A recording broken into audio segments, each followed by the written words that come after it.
The vacated auto factory lots and boarded-up homes were familiar sights in Flint, Michigan, well before the latest recession hit. But now, there's another story unfolding here. With city unemployment at a staggering 27%, more Flint residents are unable to pay for health care, and doctors are beginning to turn away the neediest patients. Well, more Medicaid patients were calling, and my office manager would ask, and, I just told them no. Medicaid, the public health insurance program for the poor and disabled, and the nation's single largest insurer, has suffered severe cuts as Michigan and other cash-strapped states have sought to climb out of the red. 154, perfect. Congress bars states from reducing Medicaid eligibility, but many states have cut reimbursements and optional benefits like eye and dental care. Look in your ears. Medicaid now pays doctors and hospitals so little that people insured through Medicaid are struggling to find care. Were you thinking you were going to see Dr. Jindal? Yeah. It's just very difficult. We kind of feel like second-class citizens. You have to jump through hoops. You have to basically be living on the street just to get Medicaid. And then once you do get it, nobody will accept you. When I first got on Medicaid, there were more doctors taking Medicaid. They were more helpful. They were more inept to help you. A lot of doctors that you try to go to now, they really just don't want to be bothered with it. Feels a little bit scary. It should have improved by now. In Michigan, private insurance reimburses roughly $70 for a routine office visit like this. Medicaid pays less than half that, $30. Taking deep breaths in and out. When the state cut Medicaid payments 8% last year, Dr. Saeed Sahuri decided he'd had enough. Our costs keep going up, reimbursement keeps going down, and it just made it more clear to me that I simply could not afford to continue to take care of Medicaid patients. We're really losing money on seeing those patients. Not even breaking even, we were starting to lose more and more money, month after month.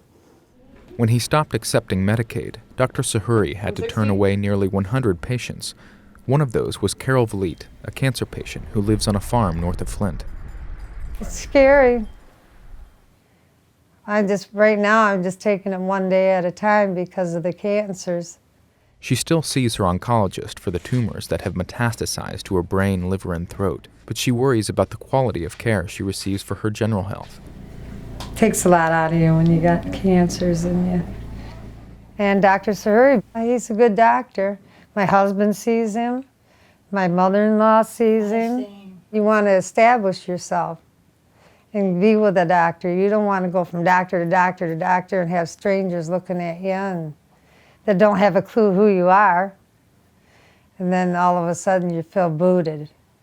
As reimbursements have gone down, the number of Medicaid patients showing up at emergency rooms and community clinics has climbed sharply. I have Tuesday, March 30th at 10 o'clock. Randy Smith lost his landscaping job a year ago and quickly got on Medicaid. When he began to feel pain in his mouth, he tried to set up a dental appointment, not realizing that Michigan cut Medicaid's dental benefit in 2009. I asked probably about maybe 5 or 6 places in my area if they would take Medicaid, but they said no. On a friend's referral, he came to this federally supported health and dental clinic on the outskirts of Flint. During his visit, Smith learned that he needed $2,000 worth of dental work. He needs root canal, crown, and none of those things are covered under Medicaid. Right now, Medicaid only covers for removing teeth. I'm not sure what I'm going to do. I don't have the money. The shrinking options for Medicaid patients could get smaller if hard-hit areas like Flint can't retain its doctors. There's increasing worry that the pressure for doctors to shoulder the cost of Medicaid could drive the most skilled practitioners away. Looking for any signs of bleeding or tumor in the brain.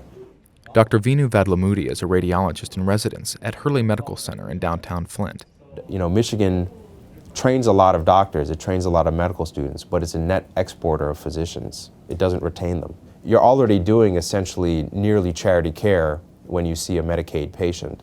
There would be really very little reason for a physician to want to stay in a state that continues to have the worst economy with worsening Medicaid and Medicare reimbursement on those patients. For now, Ms. Vliet remains hopeful that Dr. Sahuri will be able to make a charitable exception for her. Well, I hoped that he'd make an exception, but I don't know. And I don't know how it's gonna affect my family. And I thought it was really unfair why reimbursement has to be that low. It's just very unreasonable to put all the burden on us physicians. You know, we have to survive as well.